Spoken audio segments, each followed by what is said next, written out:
Hey everybody, it's Nick from Hotspawn here at MSI 2025 at our first day of Playing Stage, and I am here with the man himself, Guigo, who is Furia's top laner. Just came off a very, very close series against G2. One of the most accomplished European teams of all time. How are you feeling coming off of that very close 5-game series? Where are you at right now? Right now, I would say I'm pretty pissed. Yeah, you said the same. Not gonna lie. Game 5 was, in my opinion, a total shame. Shame for us, for Brazil, everything. So I'm really mad with that game in specific. But in general, I think it was an okay series. Wasn't like the highest level possible. I think G2 isn't in the best form also. So we let it slip. Yeah, totally. I want to just sort of pull from that, which is the game 5 that you feel disappointed about. What do you think went wrong for you guys? Was it game 5 of Fearless, the draft got weird? Was it some moments of execution? Just to you, when you think about that game, and it sounds like you're pretty mad at how the game was played by you guys. What are the things that you look to fix for your next match? What are the things from that game that you're like, we shouldn't have done that, but we can fix it? I think the first thing that comes in mind is respecting a little bit more some players' opinions, because I think in draft we're having a little bit of a disagreement, because Tato, I think, didn't want to play this matchup like Lilia Jarvan, and we kind of said, oh, it was a good spot, I think you should play it anyway, so I think we kind of rolled it over, this type of thing. But in general, looking at it now, I don't feel like it was a draft problem. I think like the game was totally playable.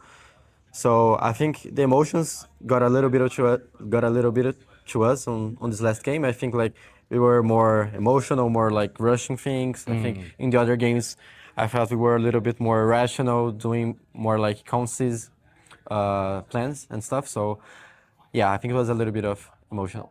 Sure. Obviously, the other matches going on in Playing Stage happening right behind us. I haven't really seen how the games are going yet. But who do you think is going to win out of GAM and BLG? Probably BLG. I think there's not much secret to that. But as far as we see GAM on the international tournaments, they can take one game, do some surprising things. So I'm rooting for them also. Okay, awesome. So then the question becomes, if you think BLG is going to win, that means you're playing GAM. Yeah. How do you like your matchup against GAM? What do you think about them, if you have any thoughts? I never played Kiaya. It's Kiaya, right? Yes, yeah, I'm pretty sure. I've never played Kiaya before. I think last time I see him playing against Brazil was against Robo, if I'm not mistaken, or against Weiser. But in general, I think he's a pretty good guy. I think we will have like a pretty even matchup in general. Depending on the champions, I think someone could go better, someone could go worse. So I'm really excited to play against him. Yeah, awesome. So I had an interview yesterday with ThinkCard in which he was talking about you and your bot lane and saying he thinks that you guys are very underestimated this tournament. Or like yesterday, a lot of people didn't realize just how strong you guys could be. How do you feel when you have a reputation for being scrim gods all the way from Split 1. You win Split 2, and yet people, I'll admit, in particular, people from LTA North like to act like you guys don't deserve the slot to MSI. There's been a lot of conversation about from people being like, oh, we could have sent Cloud9. So what do you say to the fans who think that, it would be better to send another NA team? And feel free to not mince your words. I think honestly, the highest level team is FlyQuest, by far. Even though the series against Cloud9 was close, I think Fly is a little bit higher. And against every other team besides Fly that I think is a little bit better than us, and that's uncontestable. I think the other teams we can all beat. And honestly, we kind of beat everyone in LTA South, and that's why we're here. So I kind of doesn't care about that, So yeah, you won all your games. They can talk all they want. Yeah, I think if they think something, they can just come at us and beat us, Yeah, yeah, exactly. Awesome. Okay, next question has absolutely nothing to do with pro play. It's all for fun. Have you seen Arcane? Yeah. Okay, awesome. So they've announced there will be another season. They haven't said where. There was that Noxus cinematic at the start of the year, but nothing's confirmed. What if Riot came to you and was like, Guigo, we've run out of ideas. You need to decide which champion the next show is about or which region. Where are we going? Who are we seeing on the big screen? Who would you like to see if you got to make your dream animated show? Who's it about? That's a good question, honestly. I wasn't expecting that, but I like to throw a curveball, a little lower curveball. there's a lot of champions that like individually I like Lao, Set, but I don't think like they would have like a very big part on the show. So if I want to think a little bit more like on an important champion, I really like Swain.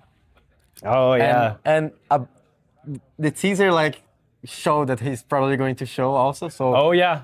Oh, yeah. that would be the champion, but they already teased it. So Well, you might get what you want. He was noticeably absent during that trailer, which I think means that, like, if we go to Noxus, it's going to be about Swain. It's going to be about Mel. So you may get what you want. Next question, kind of similar.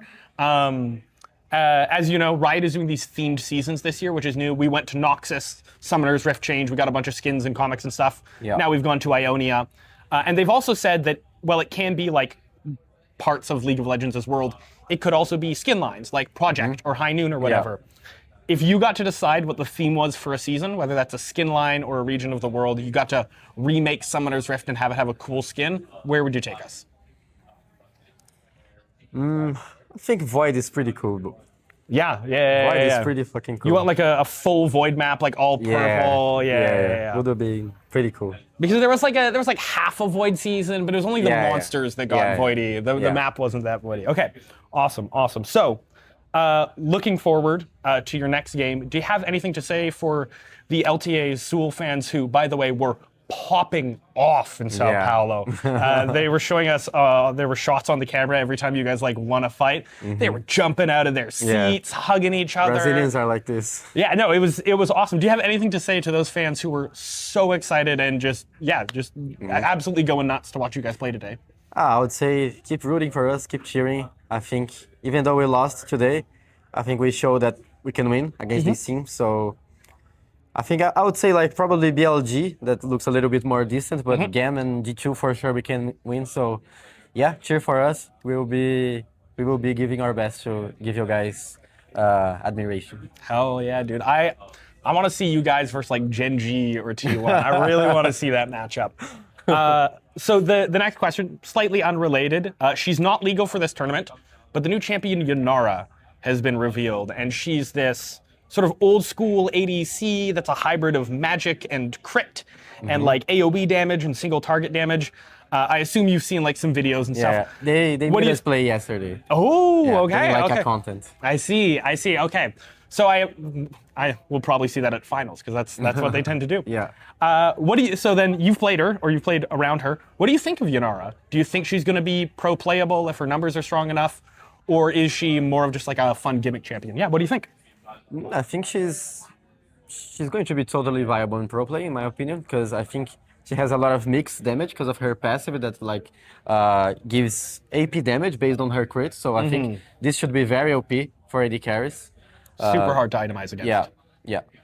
And in general, it felt like a mix of a lot of champions, like her E being like a Sivir Vayne passive, also an EU to have a dash. So it looks like a very fun champion.